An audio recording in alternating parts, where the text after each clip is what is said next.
Assalamualaikum warahmatullahi wabarakatuh. Kami dari kelompok 2 akan mempresentasikan bab audit perkiraan piutang. Next. Sebelum kami mempresentasikan, kami akan memperkenalkan nama-nama dari kelompok kami.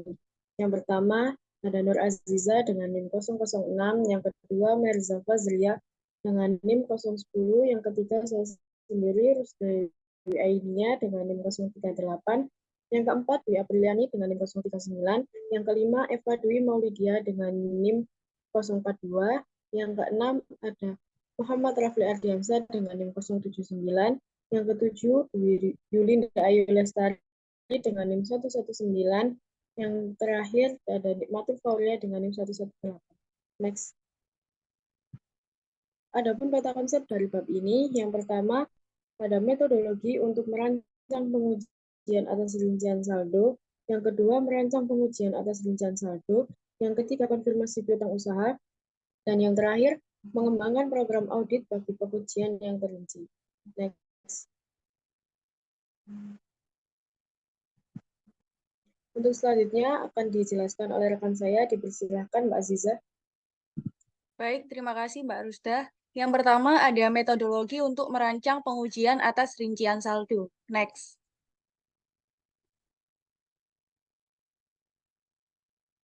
Tujuan audit yang berkaitan dengan saldo piutang usaha, yang pertama ada detail TIN, yang kedua ada keberadaan, yang ketiga ada kelengkapan, 4 ada keakuratan, yang kelima ada klasifikasi, 6 ada pisah batas, 7 ada nilai realisasi, dan yang terakhir ada hak. Detail TIN merupakan piutang usaha dalam neraca saldo sama dengan jumlah file induk terkait, dan totalnya telah ditambahkan dengan benar serta sama dengan buku besar umum. Yang kedua, keberadaan. Piutang usaha yang ada dicatat ada, dan sebaliknya. Yang ketiga, kelengkapan. Piutang usaha yang ada telah dicantumkan. Yang keempat, keakuratan. Piutang usaha sudah akurat. Yang kelima, klasifikasi. Piutang usaha telah diklasifikasikan dengan benar. Yang keenam, pisah batas piutang usaha sudah benar. Yang ketujuh, nilai realisasi. Piutang usaha dinyatakan pada nilai realisasi. Yang terakhir, hak. Klien memiliki hak atas piutang usaha. Next.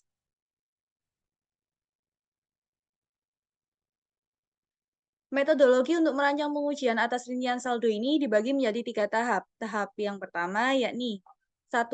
Mengidentifikasi resiko bisnis klien yang mempengaruhi piutang usaha. Yang kedua, menetapkan materialitas kinerja dan menilai resiko inheren untuk piutang usaha. Yang ketiga, menilai resiko pengendalian untuk siklus penjualan dan penagihan.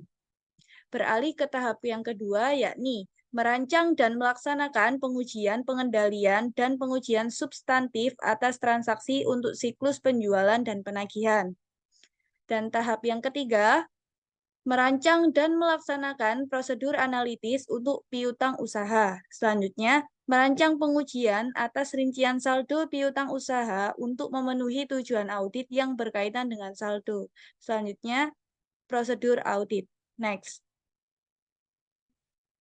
Tahap yang pertama. 1. Mengidentifikasi resiko bisnis klien yang mempengaruhi piutang usaha. Ketika mengevaluasi resiko inheren dan bukti yang direncanakan untuk piutang usaha, auditor akan mempertimbangkan resiko bisnis klien yang mempengaruhi piutang usaha. Yang kedua, menetapkan materialitas kinerja dan menilai resiko inheren untuk piutang usaha. Auditor akan memutuskan pertimbangan pendahuluan mengenai materialitas laporan keuangan secara keseluruhan. Kemudian, mengalokasikan jumlah pertimbangan pendahuluan ke setiap akun neraca yang signifikan, termasuk piutang usaha. Auditor harus mengidentifikasi secara formal resiko kecurangan tertentu menyangkut pendapatan. Yang ketiga, menilai resiko pengendalian untuk siklus penjualan dan penagihan.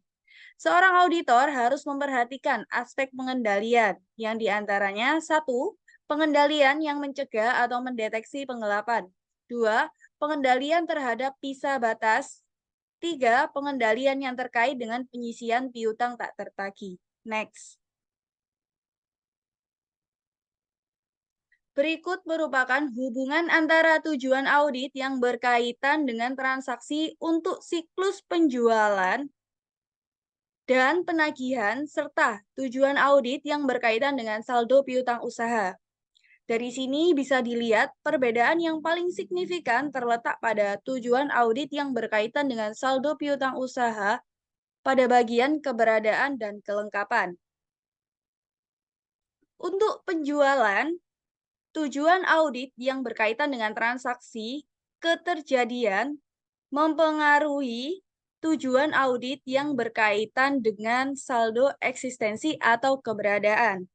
Sedangkan untuk penerimaan kas, tujuan audit yang berkaitan dengan transaksi keterjadian mempengaruhi tujuan audit yang berkaitan dengan saldo kelengkapan. Hal ini juga terjadi pada tujuan audit yang berkaitan dengan saldo kelengkapan. Kesimpulannya, bahwa kenaikan penjualan meningkatkan piutang usaha. Akan tetapi, kenaikan penerimaan kas akan menurunkan piutang usaha. Sedangkan untuk tujuan audit yang berkaitan dengan transaksi nilai realisasi dan hak, serta yang berkaitan dengan penyajian dan pengungkapan, tidak terpengaruh oleh penilaian resiko pengendalian untuk kelas transaksi. Agar penilaian resiko pengendalian untuk tujuan tersebut berada di bawah maksimum, seorang auditor harus mengidentifikasi dan menguji secara terpisah demi mendukung tujuan tersebut. Next. Adapun detail penjelasan dari tabel 16-2 bisa dilihat teman-teman seperti yang saya jelaskan tadi. Oke, bisa di next. Kita beralih ke tahap yang kedua. 1. Memutuskan ukuran sampel.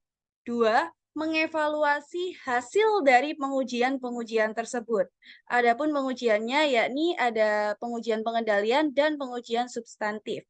Hasil pengujian pengendalian yakni akan menentukan apakah penilaian resiko pengendalian untuk penjualan dan penerimaan kas harus direvisi ataukah tidak.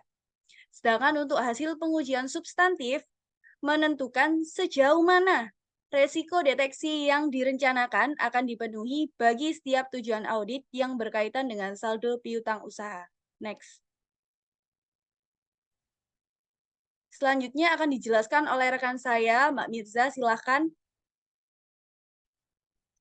Baik, terima kasih. Selanjutnya yaitu tahap 3, merancang dan melaksanakan prosedur analitis untuk piutang usaha. Auditor melaksanakan prosedur analitis untuk siklus penjualan dan penagihan secara keseluruhan, termasuk piutang usaha. Jika auditor mengidentifikasi salah saji yang mungkin terjadi dalam retur dan pengurangan penjualan dengan menggunakan prosedur analitis, piutang usaha mungkin akan mengofset salah saji tersebut. Next. Tabel 16-1 menyajikan contoh-contoh rasio serta perbandingan untuk siklus penjualan dan penagihan serta salah saji potensial yang dapat diungkap oleh prosedur analitis. Sebagai contohnya, yaitu yang pertama, membandingkan persentase margin kotor dengan tahun sebelumnya. Kemungkinan salah sajinya yaitu lebih saji atau kurang saji penjualan dan piutang usaha. Begitu dengan yang lainnya, bisa teman-teman baca mulai dari nomor 1 sampai dengan nomor 9. Next. Untuk mengilustrasikan penggunaan prosedur analitis selama tahap pengujian yang terinci, tabel 16-2 menyajikan informasi neraca saldo kooperatif menyangkut informasi tentang siklus penjualan dan penagihan milik Hillsburg Hardware Co. Bisa teman-teman lihat dalam tabel, pada tanggal 31 Desember 2011, penjualannya sebesar 123.737 dan mengalami perubahan sebanyak 7,0%, sehingga pada tanggal 31 Desember 2011 menjadi 132.421. Lalu mengalami peningkatan lagi pada tahun 2013 sebanyak 144.328. Begitu juga dengan akun-akun lainnya, bisa teman-teman lihat dan bisa teman-teman analisis. Jadi melalui prosedur analisis ini dapat diidentifikasi kenaikan atau penurunan tidak biasa yang mungkin tidak terdeteksi pada tahap perencanaan maupun pengujian audit, serta untuk memastikan bahwa laporan keuangan telah disajikan secara wajar. Next. Tabel 16-3 menunjukkan beberapa prosedur analitis substantif. Salah satunya, salah saji yang potensial ditunjukkan dalam kedua tabel tersebut pada bagian penyisian piutang tak tertagih, di mana dijelaskan dalam keterangan di bawah tabel berikut. Dalam tabel ya, ada penyisian piutang tak tertagih sebagai persentase piutang usaha telah menurun dari 6,4% menjadi 6,1%. Jumlah hari piutang beredar dan kondisi perekonomian yang tidak membenarkan perubahan ini. Salah saji yang potensial sekitar $60.000 dari tahun 2011 sampai dengan tahun 2013. Next.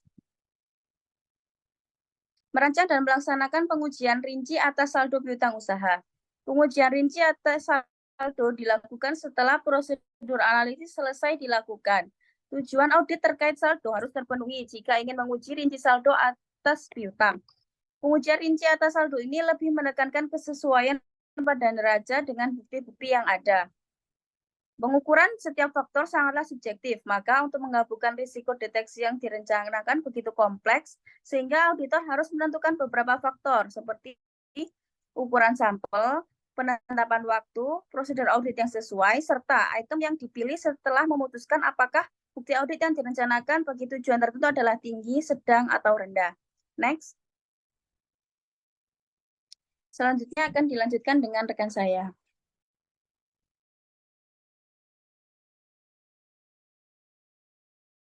Terima kasih atas kesempatannya. Yang kedua dalam merancang pengujian atas rincian saldo. Next. Dalam subbab ini lebih menekankan kepada akun neraca ketika melakukan pengujian rincian saldo. Auditor tidak boleh mengabaikan akun-akun laporan laba rugi, karena akun-akun tersebut akan diuji sebagai produk sampingan dari pengujian neraca. Yang pertama ada aggregate trial balance. Yang besar pengujian piutang usaha dan penyisian piutang tak tertagih didasarkan pada aggregate trial balance. Aggregate trial balance menyajikan daftar saldo-saldo dalam piutang usaha pada tanggal neraca, termasuk saldo pelanggan yang beredar dan rincian setiap saldo pada waktu antara tanggal penjualan dan tanggal neraca. Next.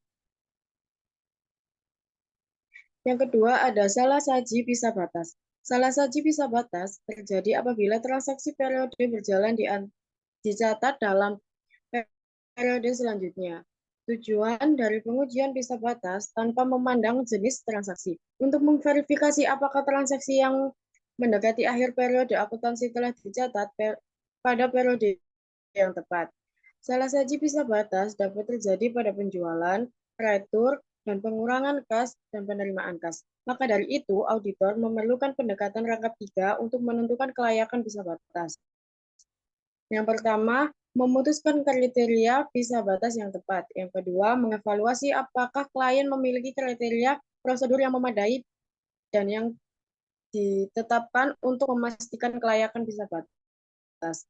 Dan yang terakhir, menguji apakah bisa batas sudah benar. Next.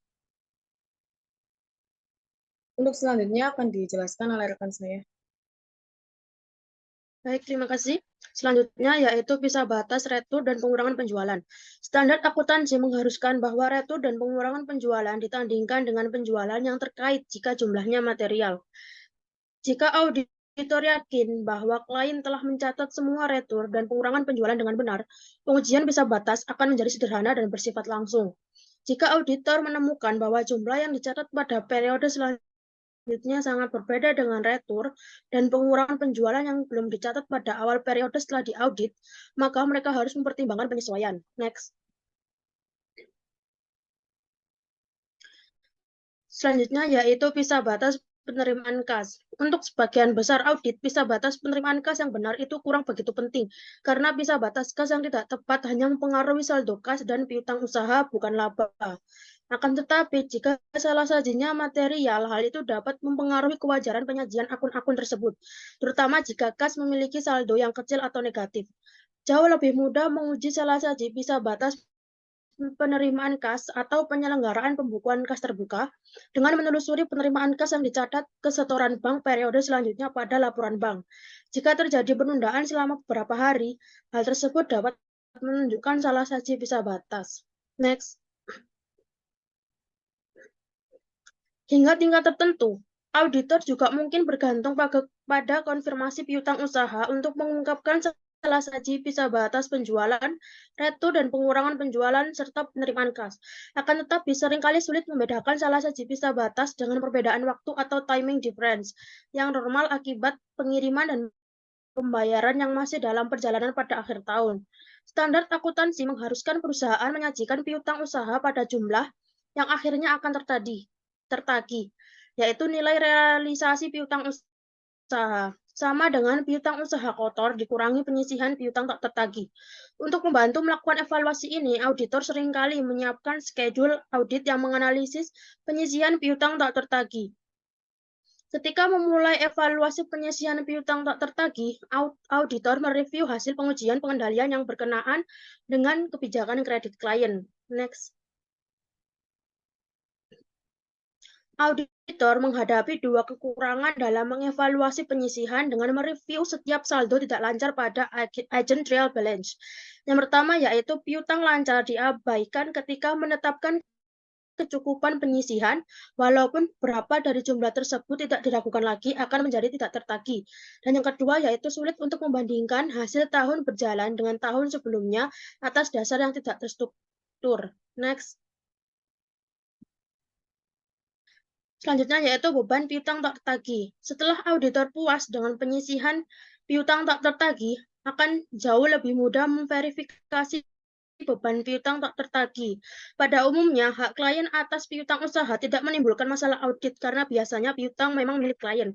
Akan tetapi dalam beberapa kasus, sebagian dari piutang mungkin telah digadaikan sebagai jaminan, dibebankan kepada orang lain, difaktorkan, atau dijual dengan diskon. Next.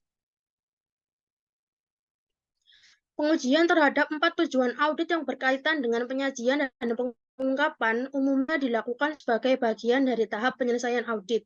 Bagian penting dari evaluasi adalah memutuskan apakah klien memiliki jumlah terpisah yang material yang memerlukan pengungkapan terpisah dalam laporan, atau pemisahan saldo buku besar umum yang tepat dalam laporan keuangan juga memerlukan pengombinasian saldo akun yang tidak relevan bagi pemakai eksternal laporan. Jika semua akun yang dimasukkan dalam buku besar umum diungkapkan secara terpisah pada laporan, maka akan lebih membingungkan bagi sebagian besar pemakai laporan. Next. Selanjutnya akan dijelaskan dengan rekan saya. Baik, terima kasih. Yang ketiga, saya akan menjelaskan materi terkait konfirmasi piutang usaha. Next.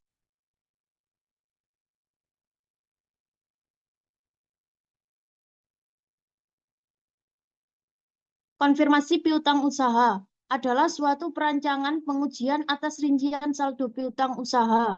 Tujuan utama konfirmasi piutang usaha yaitu untuk memenuhi tujuan eksistensi, keakuratan, dan visa batas. Standar auditing mengharuskan konfirmasi piutang usaha dalam situasi yang normal dengan menyediakan 3 pengecualian terhadap keharusan menggunakan konfirmasi piutang usaha.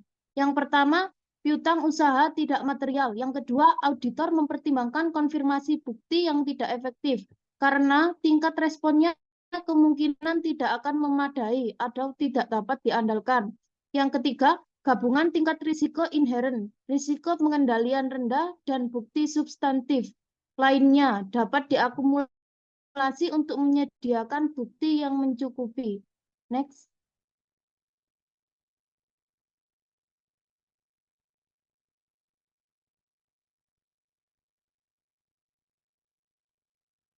Jenis konfirmasi piutang usaha. Yang pertama, konfirmasi positif. Komunikasi dengan debitor yang meminta pihak yang menerima untuk mengkonfirmasi secara langsung apakah saldo yang dinyatakan pada permintaan konfirmasi itu benar atau salah. Yang kedua, formulir konfirmasi yang kosong.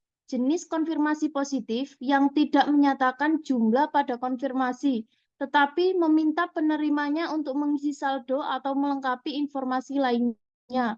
Yang ketiga, konfirmasi faktur. Jenis konfirmasi positif lainnya di mana setiap faktur akan dikonfirmasi dan bukan saldo piutang usaha pelanggan secara keseluruhan. Yang keempat, konfirmasi negatif ditujukan kepada debitor, tetapi hanya akan meminta respon jika debitor tidak setuju dengan jumlah yang dinyatakan. Next.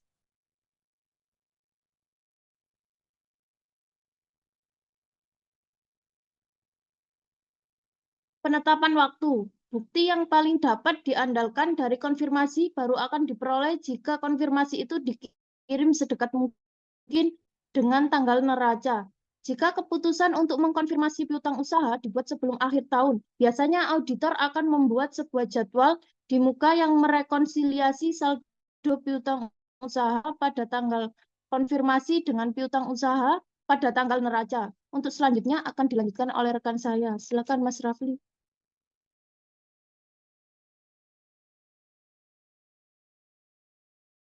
Saya akan menjelaskan tentang lanjutannya, yaitu keputusan sampling.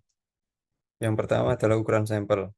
Faktor utama yang mempengaruhi ukuran sampel untuk mengkonfirmasi piutang usaha berada dalam beberapa kategori dan mencakup hal-hal berikut, seperti materialitas kerja, resiko inheren, resiko pengendalian, resiko deteksi yang dicapai dari pengujian substantif lainnya, dan yang terakhir jenis konfirmasi. Yang kedua yaitu pemilihan item untuk pengujian. Yang ketiga adalah bukti penerimaan kas selanjutnya. Yang keempat, salinan faktur penjualan. Yang kelima, dokumen pengiriman. Dan yang keenam, korespondensi dengan klien. Selanjutnya adalah analisis perbedaan. Jika permintaan konfirmasi dikembalikan oleh pelanggan, auditor harus menentukan penyebab setiap perbedaan yang dilaporkan. Jenis perbedaan dalam konfirmasi piutang usaha yang paling sering dilaporkan antara lain, yang pertama, pembayaran telah dilakukan. Yang kedua, barang belum diterima. Yang ketiga, barang telah dikembalikan. Dan yang keempat, yaitu kesalahan klarifikasi dan jumlah yang diperdebatkan. Selanjutnya akan dijelaskan oleh teman saya. Silahkan. Terima kasih. Selanjutnya yaitu materi yang keempat, terkait mengembangkan program audit bagi pengujian yang terinci. Next.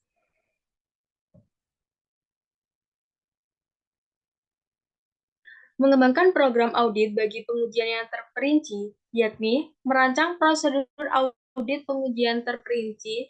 Auditor menggunakan suatu metodologi yang berorientasi pada tujuan audit yang dilakukan dalam siklus penjualan dan penagihan.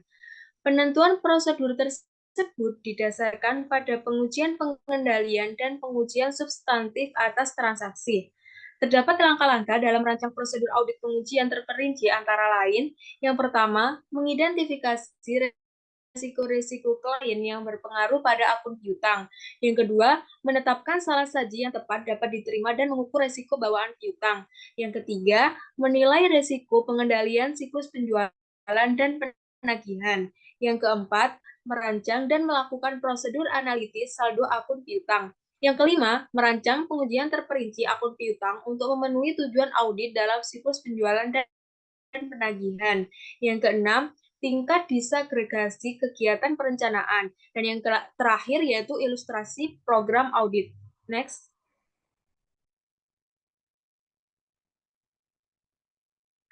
Merancang prosedur audit untuk mengaudit piutang usaha.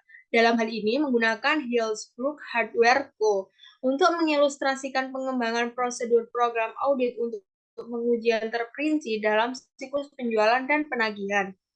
Franz Moore, auditor senior, menyiapkan alat bantu berupa kertas kerja perencanaan bukti sebagai berikut. Tabel tersebut yakni kertas kerja yang dibuat oleh Franz Moore, yakni untuk perencanaan bukti sebagai alat bantu untuk membantunya memutuskan luas pengujian atas rincian saldo yang direncanakan. Dalam tabel tersebut sudah dimuat pada materi yang pertama, yakni terkait detail tie-in, keberadaan, kelengkapan, keakuratan, klasifikasi, bisa batas, nilai yang dapat direalisasi, dan hak. Next, kemudian akan dijelaskan oleh teman saya.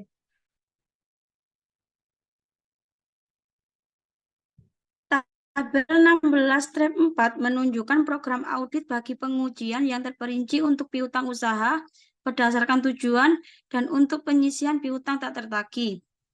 Tujuan audit yang berkaitan dengan saldo yang pertama yaitu piutang usaha dalam aggregate trial balance sama dengan jumlah file induk terkait dan totalnya telah ditambahkan dengan benar dan sama dengan buku besar umum atau detail tie-in. Prosedur auditnya yaitu memperoleh aggregate trial balance piutang usaha dan menelusuri saldonya ke buku besar umum nomor 1, menggunakan perangkat lunak audit untuk memfoot dan meng-cross-foot aggregate trial balance nomor 2. Menelusuri 10 akun dari neraca saldo ke akun pada file induk nomor 8. Next.